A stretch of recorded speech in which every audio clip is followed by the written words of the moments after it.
রোজাটাকে আল্লাহ তাআলা ফরজ করেছেন। কোরআন নাযিলের এই মাসে যে সিয়াম পালন করার ব্যাপারে আল্লাহ বিধান দিয়েছেন, এই সিয়াম যে পালন করবে না, এই সিয়াম যে পালন করবে না, তার জন্য আল্লাহ নবী সাল্লাল্লাহু আলাইহি ওয়াসাল্লাম বলেছেন তার জন্য কঠিন কঠিনতর শাস্তি রয়েছে। বিশ্বনবী সাল্লাল্লাহু আলাইহি ওয়াসাল্লাম বলছেন, রাত্রিবেলা আমি শুয়ে আছি ঘুমন্ত অবস্থায়, হঠাৎ দেখি দুইজন ব্যক্তি এসে আমার দুই হাত ধরে আমাকে তুলে নিয়ে যাচ্ছে কোথায়, গিয়ে একটা পাহাড়ের নিচে দাঁড় করালো। পাহাড়ের নিচে দাঁড়ালাম, এবার আমাকে বলা হলো যে পাহাড় বেয়ে উপরে ওঠেন। আমি বলছি আমি তো এত উঁচু জায়গায় উঠতে পারবো না। মহান আল্লাহ রাব্বুল আলামিনের দরবারে অগণিত শুকর এবং সুজুদ যে মহান আল্লাহ তাবারক ওয়া তাআলা আমাদের সকলকে বছরের মধ্যে শ্রেষ্ঠ মাস রমজানুল মুবারক মাস, এই রমজান মাসের প্রথম জুমায় আল্লাহ তাআলা আমাদেরকে তার পবিত্র ঘর মসজিদ ঘরে আমাদেরকে আসার এবং বসার তৌফিক এনায়েত করেছেন। এই জন্য আমরা সকলেই অন্তঃস্থল থেকে শুকরিয়া আদায় করে বলি আলহামদুলিল্লাহ। সম্মানিত মুসলিম, আমরা এমন একটি মাসের ভিতরে প্রবেশ করেছি যে মাসটিকে নানান ভাবে সংজ্ঞায়িত করা হয়। এই মাসকে কখনো কখনো বলা হয় তাকওয়া অর্জনের মাস, এ মাসকে বলা হয় কোরআন নাযিলের মাস,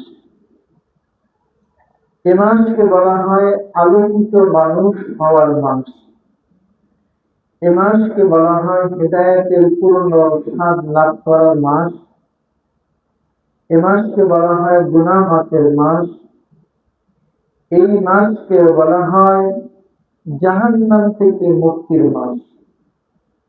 সুতরাং কিভাবে আমরা এই বিশেষ বিশেষ বিষয়গুলো অর্জন করতে পারি, আমরা আজকের আলোচনায় সেটাই জানার চেষ্টা করি ইনশাআল্লাহ। প্রথম কথা হচ্ছে রমজান মাস হচ্ছে তাকওয়া অর্জনের মাস।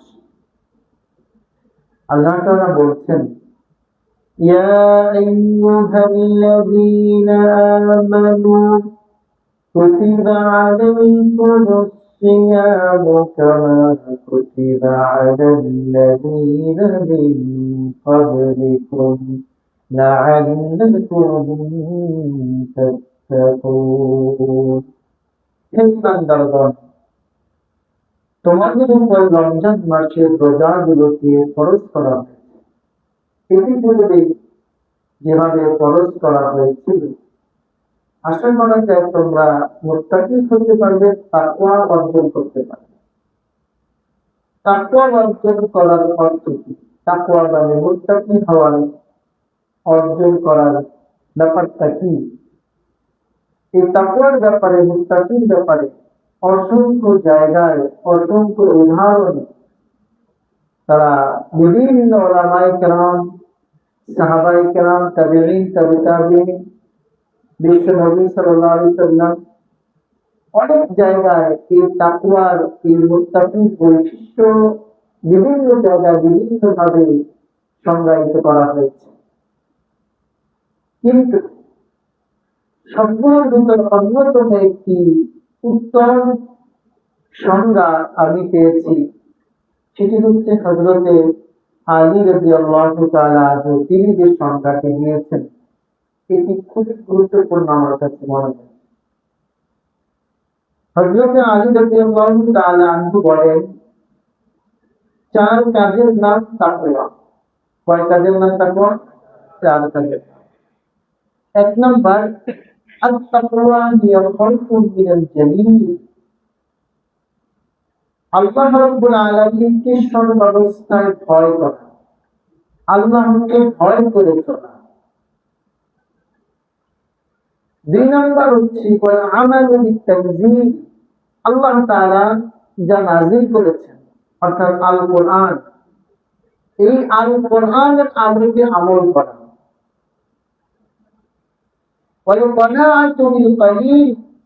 তিন নাম্বার হচ্ছে অতিরিক্ত লোভ না করা, অল্পে তুষ্ট থাকা, সন্তুষ্ট থাকা।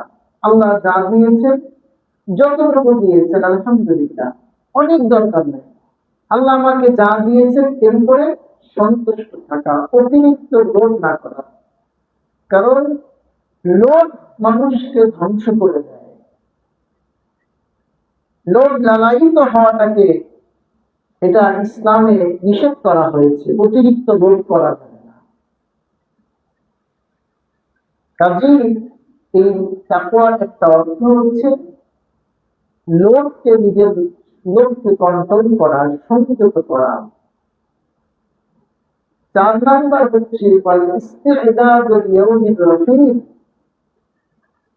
সর্বাবস্থায় পরকালের কথা চিন্তা করা, মৃত্যুর পরবর্তী জীবনের কথা ভাবা, চিন্তা করা। এই 4 কাজের নাম হচ্ছে তাকওয়া। এটা যদি আমরা করতে পারি তাহলেই আমাদের রোজা সফল, আমাদের জীবন সফল, আমরা মুত্তাকি হতে পারবো। আর আমরা যদি মুত্তাকি হতে পারি, আল্লাহ তাআলা আমাদেরকে সবচেয়ে বেশি সম্মানিত করে দিবেন। আল্লাহ বলছেন, ইন্না আকরামাকুম ইনদাল্লাহি আতকাকুম। নিশ্চয়ই আল্লাহ তাআলার কাছে সম্মানিত ওই ব্যক্তি যে আল্লাহ তাআলার তাকওয়ায় মুত্তাকি। সেই ব্যক্তি হচ্ছে আল্লাহ তাআলার কাছে সবচেয়ে জানি, যদি বলি সুবহানাল্লাহ। সুতরাং এই 4টি কাজ করে আমরা মুত্তাকি হতে পারবো ইনশাআল্লাহ। রমজান মাসকে বলা হয় কোরআন নাযিলের মাস। 1 নম্বর রমজান মাস তাকওয়া অর্জনের মাস। আমরা জানলাম 4 কাজের নাম কি? তাকওয়া। 2 নম্বর রমজান মাস হচ্ছে কোরআন নাযিলের মাস। আল্লাহ বলছেন, শাহরু রমাদান আল্লাযী উনজিলা ফীহিল কুরআন হুদান লিন-নাসি ওয়া বায়্যিনাতিন মিনাল হুদা ওয়াল ফুরকান। এই রমজান মাস, রমজানুল মুবারক মাসে আল্লাহ তাআলা কোরআনুল কারীম অবতীর্ণ করেছেন। এই কোরআনের ভিতরে 3টি বিষয় রয়েছে। আল্লাহ তাআলা এই আয়াতের মধ্যে সেই 3টি বিষয় বলছেন। এই কোরআন এমন কিতাব, যে কিতাবের ভিতরে রয়েছে হুদাল লিন-নাস। 1 নম্বর হচ্ছে মানুষের জীবনের পরিপূর্ণ হেদায়েত। সুবহানাল্লাহ।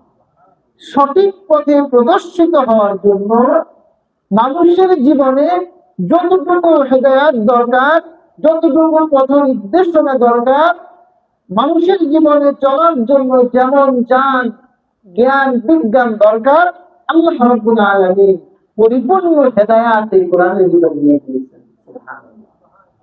যে কোনো জায়গায় আপনি আটকে যাবেন, কোরআনের কাছে বসেন, কোরআনের কাছে জিজ্ঞাসা করেন, কোরআন আপনাকে সব সমস্যার সমাধান করে দেবে। 2 নম্বর আল্লাহ তাআলা বলছেন, ওয়াবাইয়িনাতিন মিনাল হুদা ওয়াল ফুরকান। কোরআন হচ্ছে বাইয়িনাত। বাইয়িনাত মানে হচ্ছে বিশেষ কিছু জ্ঞান। কোরআনের ভিতরে রয়েছে স্পেশাল কিছু জ্ঞান, যেগুলো মানুষ আগে জানত না। অজানা বিষয়গুলোকে আল্লাহ তাআলা কোরআনের মাধ্যমে জানিয়ে দিয়েছেন। জাহিলিয়াত পৃথিবী যখন অন্ধকার ছিল, যখন কোনো নবী ছিল না, ঈসা আলাইহিস সালামের ওফাতের পরে বিশ্ব নবী সাল্লাল্লাহু আলাইহি ওয়াসাল্লামের আগমনের পূর্ব পর্যন্ত, ওহী নাযিল হওয়ার আগ পর্যন্ত পৃথিবীবাসীর কাছে কোনো হেদায়েতের গ্রন্থ ছিল না, কোনো কিতাব ছিল না। ওই সময় এই মানুষগুলোকে বিশেষভাবে, এমন ওই সময় মানুষগুলো জানতো না আল্লাহ কি, পরকাল কি, জান্নাত কি, জাহান্নাম কি, নবী কি, রাসূল কি, ফেরেশতা কি, এইগুলোকে তারা চিনতো না, জানতো না। আল্লাহ তাআলা এই অজানা বিষয়গুলোকে এই মানুষগুলোকে জানিয়ে দেওয়ার মাধ্যমে গোটা পৃথিবীর মানুষকে অজানা বিষয়গুলো আল্লাহ তাআলা জানিয়ে দিয়েছেন। কোরআন এমন কিতাব যেই কিতাব কিয়ামত পর্যন্ত আপনার যা যা দরকার, যা যা জানা দরকার, এই কোরআনের ভিতরে আল্লাহ তাআলা সব সেট করে দিয়েছে। 3 নাম্বার ওয়াল ফুরকান, কোরআনের ভিতরে 3 নাম্বার রয়েছে সত্য মিথ্যার পার্থক্য। কোনটা সত্য, কোনটা মিথ্যা, কোনটা হক, কোনটা বাতিল। কোরআনের কাছে, কোরআন নামক আপনি কষ্টি পাথরকে দিয়ে আপনি যে কোনো জিনিস, যে কোনো ব্যক্তিকে যাচাই করবেন, কোরআন আপনাকে জানিয়ে দেবে তার চরিত্র ঠিক আছে। এই জন্য আমরা অনেক সময় অনেক পীরের মুরিদ হই। পীরের মুরিদ হতে সমস্যা নাই, আপনি হন, আপনার ভালো লাগে আপনি হন, কিন্তু আপনার পীরকে যাচাই করতে হবে, যাচাই করতে হবে কোরআনের মাধ্যমে। কোরআন হচ্ছে কষ্টি পাথর, এই কষ্টি পাথরের মাধ্যমে আপনার পীরকে বাছাই করবেন আসলে আপনার পীর সঠিক আছে কিনা। ধরেন এই উদাহরণটা আল্লামা সাইদি সাহেব রাহমাতুল্লাহ আলাইহি দিতেন, যে ধরেন আপনি এক পীরের দরবারে গেছেন মুরিদ হওয়ার জন্য, ওই পীর সাহেব আপনাকে বলবো 14 বার তাকবীর করতে হবে। অনেক সবক দিতে দেয়, একটা সবক দিল যে আপনাকে 14 বার তাকবীর করতে হবে। তার এই কথা শোনার পরে আপনি বাড়িতে এসে কোরআন খুলবেন, কোরআনে খুঁজবেন, রাসূল কারীম সাল্লাল্লাহু আলাইহি ওয়াসাল্লামের হাদিস খুঁজবেন।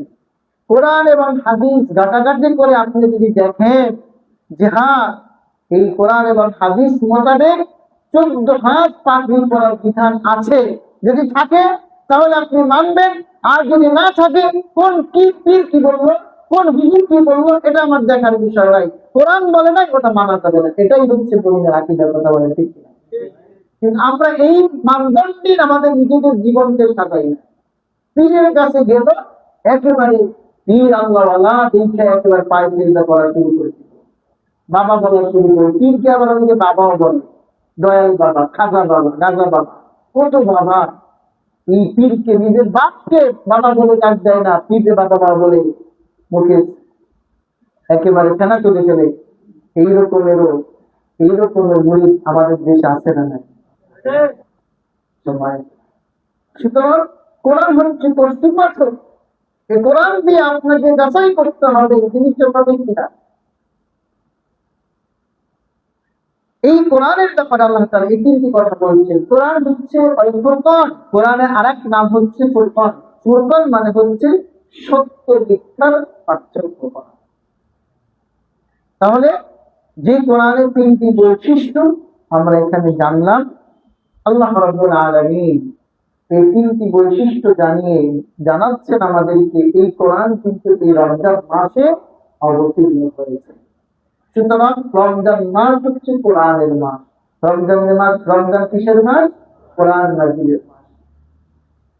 কাজেই আল্লাহ তাআলা বলছেন ফামান শাহিদা মিনকুমুশ-শাহরা ফালিয়াসুম, কাজেই তোমরা কেউ যদি এই কোরআন, এই রমজান মাসে, এই রোজার মাসে, সিয়াম পালনের এই মাসে যদি সাক্ষাৎ পাও, যদি উপস্থিত হয়, অর্থাৎ যদি তোমরা এই সাক্ষাৎ লাভ করতে পারো, তাহলে তোমরা এই দিনগুলোতে তোমরা তোমরা রোজা রাখবা, সিয়াম পালন করবা। আমরা কি রমজান মাসে সাক্ষাৎ পাইছি? যারা কথা বলে না তারা আমরা পার নাই। রমজানের সাক্ষাৎ পাইছি কিনা? এখন কোন মাস চলতেছে, তাহলে রমজানের সাক্ষাৎ পাইছি কিনা? আমাদের কি করতে আল্লাহ বলছেন কাজেই তোমরা কি করো? রোজা রাখো, সিয়াম পালন করো, আল্লাহর নির্দেশ। কাজেই তোমরা সিয়াম পালন করো, রোজা রাখাটাকে আল্লাহ তাআলা ফরজ করেছে। কোরআন নাযিলের এই মাসে যে সিয়াম পালন করার জন্য আল্লাহ বিধান দিয়েছেন, এই সিয়াম যে পালন করবে না, তার জন্য আল্লাহ নবী সাল্লাল্লাহু আলাইহি ওয়াসাল্লাম বলেছেন তার জন্য কঠিনতর শাস্তি রয়েছে। বিশ্বনবী সাল্লাল্লাহু আলাইহি ওয়াসাল্লাম বলেছেন, রাত্রিবেলা আমি শুয়ে আছি ঘুমন্ত অবস্থায়, হঠাৎ দেখি 2 জন ব্যক্তি এসে আমার 2 হাত ধরে আমাকে তুলে নিয়ে যাচ্ছে কোথায়, গিয়ে একটা পাহাড়ের নিচে দাঁড় করালো। পাহাড়ের নিচে দাঁড়ালাম, এবার আমাকে বলা হলো যে পাহাড় বেয়ে উপরে ওঠেন।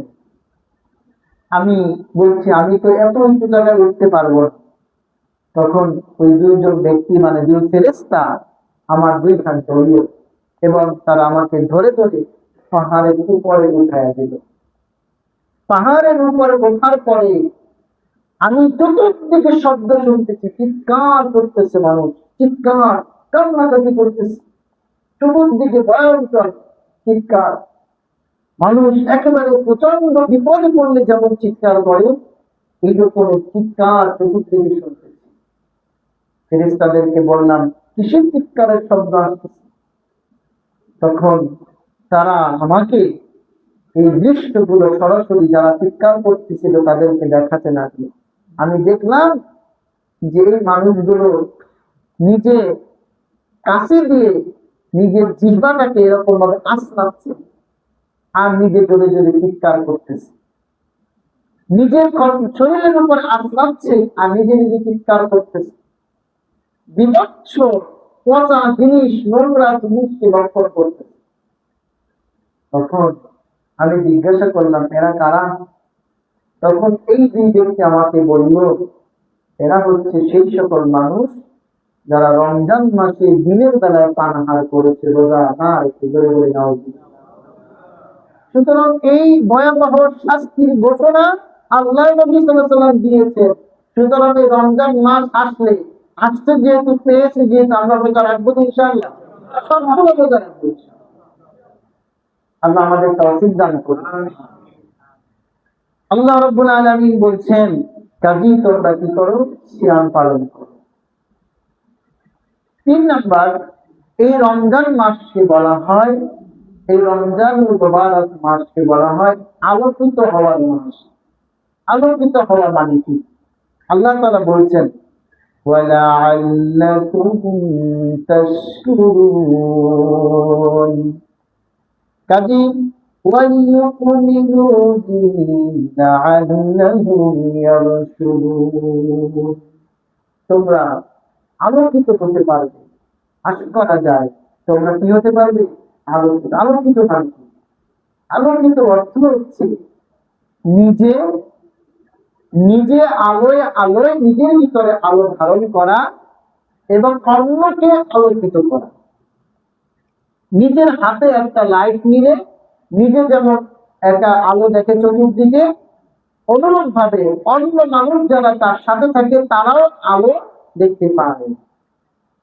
ঠিক তেমনি ভাবে আল কোরআন হচ্ছে আল্লাহ তাআলার আলো। এই নূর, এই আলো যে ধারণ করে, আলো ধারণ করে নিজে আলোকিত হবে এবং সমাজের মানুষকে আলোকিত করবে, সেই মানুষটাকে বলা হয় আলোকিত।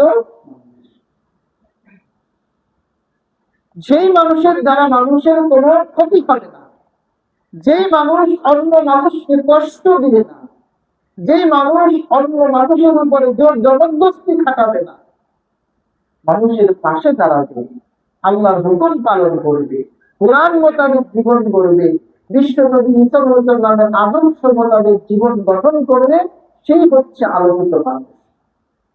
এই আলোকিত মানুষ হওয়ার জন্য আমাদেরকে যে 4টি কাজ করতে হবে। 1 নাম্বার, আমাদেরকে কোরআন পড়তে হবে। কোরআন কি করতে হবে? 2 নাম্বার, আমাদেরকে রমজান মাসের সিয়াম পালন করতে হবে। এই আয়াত থেকে আমরা যে শিক্ষাটা আমরা পাইলাম।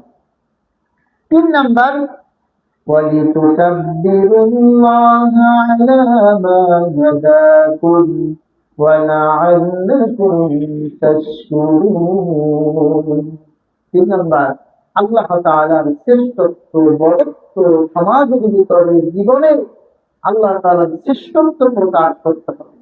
আল্লাহ তাআলার শ্রেষ্ঠত্ব প্রকাশ যারা করতে পারে না তারা হচ্ছে কুলাঙ্গার, যারা নিজেদের জীবনে আল্লাহ তাআলার বড়ত্বকে প্রকাশ করতে পারে না।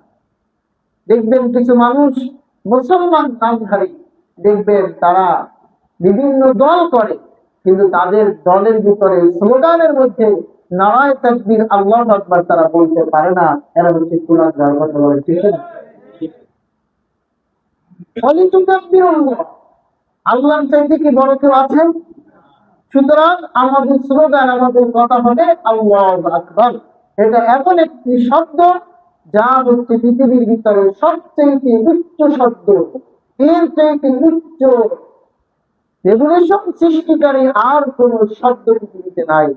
সেটা হচ্ছে আল্লাহু আকবার, আল্লাহ শ্রেষ্ঠ, আল্লাহ মহান, এইটা ঘোষণা করতে হবে। আর 4 নাম্বার আল্লাহ বলছেন ওয়ালাআল্লাকুম তাশকুরুন, আল্লাহ তাআলার শুকরিয়া আদায় করতে হবে, কৃতজ্ঞতা প্রকাশ করতে হবে। আল্লাহ রাব্বুল আলামিনের কৃতজ্ঞতা, আল্লাহ তাআলার শুকরিয়া আদায় যদি কোনো বান্দা করে, আল্লাহ তাআলা নিয়ামত প্রাপ্ত হতে পারে, তাহলে সেই ব্যক্তি আশা করা যায় দুনিয়াতে আলোকিত হতে পারে। এই 4টি কাজের মাধ্যমে আল্লাহ তাআলার বান্দারা আলোকিত হতে পারে। 4 নম্বর হচ্ছে রমজান মাস হচ্ছে গুনাহ মাফের মাস। রমজান মাসে কেউ যদি রোজা রাখে, কেউ যদি আল্লাহর কাছে ক্ষমা চায়, আল্লাহ রাব্বুল আলামিন ওই ব্যক্তিকে আল্লাহ মাফ করে দেন। সুবহানাল্লাহ। 3 ব্যক্তির দোয়া, কয় ব্যক্তির দোয়া?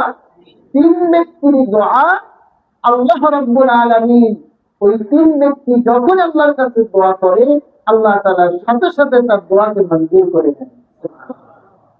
এক ব্যক্তি সায়েম, যে রোজাদার ইফতারের পূর্ব অবস্থায় ইফতারিকে সামনে নিয়ে যে বান্দা আল্লাহর কাছে দোয়া করে, আল্লাহ তাআলা ওই বান্দার দোয়া ফিরে দেন না, আল্লাহ তার দোয়াকে মঞ্জুর করে দেন। 2 নম্বর জালিমের বিপক্ষে মজলুম, মজলুম যখন আল্লাহর কাছে দোয়া করে, আল্লাহর কাছে সাহায্য কামনা করে, তখন আল্লাহ রাব্বুল আলামিন ওই মজলুমের দোয়া আল্লাহ মঞ্জুর করে দেন। 3 নম্বর সন্তানের জন্য যে মা বাবা দোয়া করে, ওই মা বাবার দোয়াকে আল্লাহ কবুল করে দেন। সুতরাং দোয়া কবুলের অন্যতম গ্যারান্টিমূলক একটি সময় হচ্ছে, যেটা নবী করিম সাল্লাল্লাহু আলাইহি ওয়াসাল্লাম দিয়েছেন, সেটি হচ্ছে ইফতারের পূর্ব মুহূর্তে ইফতারিকে সামনে নিয়ে দোয়া করা। এখানে যত বেশি লোক নিয়ে আপনি ইফতারি করতে পারবেন, তত আপনার জন্য কল্যাণকর হবে। একসাথে আপনি কয়েকজনদের সাথে নিয়ে আপনার আত্মীয় স্বজন পরিবারকে বিভিন্ন জায়গায় আত্মীয় স্বজন যারা আছে তাদেরকে দাওয়াত দিবেন, একত্রিত হয়ে ইফতার করা। একত্রিত হয়ে ইফতার করে রোজা অবস্থায় যে ব্যক্তি আল্লাহর কাছে দোয়া করে, আল্লাহ তাআলা তার দোয়াকে কবুল করে দেন। সুবহানাল্লাহ। সুতরাং রমজান মাসকে বলা হয় দোয়া কবুলের মাস। রমজান মুবারক মাসকে বলা হয় সিয়াম পালনের মাস। রমজান মাসকে বলা হয় তাকওয়া অর্জনের মাস। রমজান মাসকে বলা হয় কোরআন নাযিলের মাস। রমজান মাসকে বলা হয় পৃথিবীর ভিতরে শ্রেষ্ঠত্ব লাভের জন্য বদরের মাস। বদরের যুদ্ধ এই রমজান মাসের 17 রমজানে এই বদরের যুদ্ধ সংঘটিত হয়েছিল বলে এই রমজান মাসকে বলা হয় বদরের মাস। বদরের যুদ্ধ 17 রমজান সংঘটিত হয়েছিল। সম্মানিত ভাইরা, কাজী যে রমজানের কথা আমরা শুনলাম, সেই সিয়ামের কথা আমরা শুনলাম, এই বরকতপূর্ণ এই মাসে আমাদেরকে সবগুলো সিয়াম পালন করতে হবে বলে ইনশাআল্লাহ। এখন আসেন এই সিয়াম পালনের ব্যাপারে কয়েকটি মাসআলা আমরা জানার চেষ্টা করি। কারণ রমজান শুরু হয়েছে, আমরা রোজা রাখা শুরু করেছি। আমরা অনেক সময় দেখা যাবে যে বিষয়গুলো আমরা কিছু কিছু জিনিস মনে করি এগুলো হলে আমার রোজা ভেঙে যাবে, আবার যেগুলো রোজা ভাঙে সেগুলো কিছু আমরা মনে করি না। সুতরাং সঠিকভাবে জানতে হবে কোন কোন কাজে আপনার রোজা ভঙ্গ হয়, আর যেগুলো করলে রোজা ভাঙে না সেগুলো আমাদের জানার চেষ্টা করতে হবে। 1 নম্বর, রোজা ভঙ্গ হয় ইচ্ছাকৃতভাবে যদি কেউ পানাহার করে। সুবহে সাদিক থেকে শুরু করে সূর্যাস্ত পর্যন্ত যদি কোনো মানুষ ইচ্ছাকৃতভাবে খায়, কোনো কিছু ভক্ষণ করে, তাহলে তার রোজা ভেঙে যাবে। অনিচ্ছা করে, তার মনে নাই, স্মরণে নাই, অনিচ্ছা করে যদি কেউ খায়, তাহলে যখন তার স্মরণ হবে সাথে সাথে সে খাওয়ার বন্ধ করে দিবে, আর সে আগাবে না। যদি আরেকটু সামনে আগায় তাহলে রোজা ভেঙে যাবে। কিন্তু সে যদি সাথে সাথে বন্ধ করে দেয়, কুলি করে ফেলে দেয়, তাহলে তখন এই অবস্থায় তার পেট ভরেও যদি খায় কিন্তু তখন মনে না পড়ে তাহলে তার রোজা হয়ে যাবে। কিন্তু মনে পড়ার সাথে সাথে তার খাওয়া বন্ধ করে দিতে হবে, পুরি করে ফেলে দিতে হবে, তাহলে তার রোজাটা থেকে যাবে, রোজা ভঙ্গ হবে। 2 নম্বর, দিনের বেলায় স্ত্রীর সহবাসে মিলিত হওয়া, এটা রোজা ভঙ্গ হয়ে যাবে। স্ত্রী কাজের করতে। 3 নম্বর, হস্তমৈথুনের মাধ্যমে রোজা ভঙ্গ হয়ে যাবে। কেউ যদি এই কাজের সাথে সম্পৃক্ত হয় রোজা অবস্থায় তাহলে তার রোজা ভেঙে যাবে। 4 নম্বর, এমন কোন ইনজেকশন, এমন কোন স্যালাইন তার শরীরে পুশ করে যে ইনজেকশন এবং স্যালাইনের মাধ্যমে তার শরীরে শক্তি যোগায়, খাদ্যের অপূর্ণতা পূর্ণ করে, এমন কোন স্যালাইন অথবা ইনজেকশন শরীরে পুশ করলে তার রোজা ভেঙে যাবে, সাথে সাথে রোজা ভেঙে যাবে। এরপরে ইচ্ছাকৃত ভাবে যদি কেউ মুখ ভরে বমি করে, ইচ্ছাকৃত ভাবে বমি করে, গলা দুটো আঙ্গুল দিয়ে ইচ্ছাকৃত ভাবে জেনে শুনে যদি কেউ বমি করে তাহলে অল্প বের হলেও তার রোজা ভেঙে যাবে। আর অনিচ্ছাকৃত যদি তার মুখ ভরে একেবারে বমি বের হয়ে আসে অনিচ্ছাকৃত, তাহলেও তার রোজা ভেঙে যাবে। এই যে কাজগুলোর কথা বললাম, এইগুলো করার মাধ্যমে রোজা ভেঙে যাবে, রোজা নষ্ট হয়ে যাবে। সুতরাং আমরা এই কাজ করা থেকে বিরত থাকবো বলে ইনশাআল্লাহ। এরপরে দেখেন, আমরা অনেকে মনে করি যে মুখে থুতু দিলে এটা মনে হয় রোজা ভেঙে যায় না। কেউ যদি মুখের ভিতরে থুতু জমা করে গিলে তাহলে রোজা ভাঙবে, কিন্তু তার কন্টিনিউ থুতু আসতেছে, গিলে ফেলতেছে, তাহলে তার রোজা ভাঙবে না। ইচ্ছাকৃত ভাবে কেউ জমা করে যদি করে, এটা করাটাও সৌন্দর্য না, নিজের কাছে ঘৃণা লাগবে, তারপরে যদি কেউ করে তাহলে তার রোজা ভেঙে যাবে। অনিচ্ছাকৃত ভাবে তার মুখে আসতেছে, সে দুটো গিলে ফেলতেছে, তাতে তার রোজা ভাঙবে না। অনেকে দেখবেন রোজা রাখতেছে আর বারবার ছুটি চলে বারবার, কারণ কি রোজা রাখছে এটা বুঝায় আমি রোজা রাখছি। আসলে বারবার ছুটি ফেলার কোনো প্রয়োজন নাই। আপনি যদি আপনার জমা না করে আপনি যদি সেটাই করেন তাহলে এতে আপনার রোজা ভঙ্গ। এই কাজগুলো, এই বিশেষ বিশেষ আমলগুলো আমাদেরকে করার চেষ্টা করতে হবে। সম্মানিত কাজী, রমজানুল মুবারক মাসে, এই যে বরকতপূর্ণ মাসে আমাদের যে কথাগুলো বললাম এগুলো আমরা আমল করতে পারবো তো ইনশাআল্লাহ। আমি বলছিলাম রমজান মাস হচ্ছে তাকওয়া অর্জনের মাস। কি অর্জনের মাস? কয় কাজের নাম তাকওয়া? মনে আছে না ভুলে গেছেন? কয় কাজ? যারা পরে আছে তারা জানেন নাই। 4 কাজের নাম হচ্ছে তাকওয়া। 1 নম্বর হচ্ছে কি করা? আল্লাহকে ভয় করা। 2 নম্বর আল্লাহ যে কোরআন নাযিল করতেন সেই অনুযায়ী আমল করা। 3 নম্বর অল্পে তুষ্ট থাকা, লোভ না করা। 4 নম্বর পরকালকে ভয় করা। এই 4 কাজের নাম কি? তাকওয়া। 2 নম্বর আমরা জেনেছি রমজান মাস হচ্ছে কোরআন নাযিলের মাস। কি নাযিলের মাস? কোরআন নাযিলের মাস। সুতরাং রমজান মাস আমাদেরকে বেশি বেশি কোরআন তেলাওয়াত করতে হবে। আমরা জেনেছি রমজান মাস হচ্ছে আলোকিত হওয়ার মাস। 4টি কাজ করলে আপনার জীবন আলোকিত হতে পারবে। কোরআন পড়া, কোরআন বোঝা, কোরআন অনুযায়ী আমল করা। এরপর হচ্ছে আল্লাহ তাআলার শ্রেষ্ঠত্ব, বরত্ব প্রকাশ করা। এরপর রমজান মাসে সিয়াম পালন করা। এরপর আল্লাহ তাআলার শুকরিয়া আদায় করা। এই 4 কাজ করলে আপনার জীবনকে আল্লাহ তাআলা আলোকিত করে দিবেন। সম্মানিত ভাইরা, কাজী এই যে বিশেষ বিশেষ রমজান মাসের আমলের কথা বললাম, এই আমলগুলো আমরা করার চেষ্টা করি। মহান রব্বুল আলামিন আমাদের সকলকে সে তৌফিক দান করুন। আমার তৌফিক দান। যারা আমাদের এই মসজিদে ইফতারের জন্য যারা ধার্য করেছেন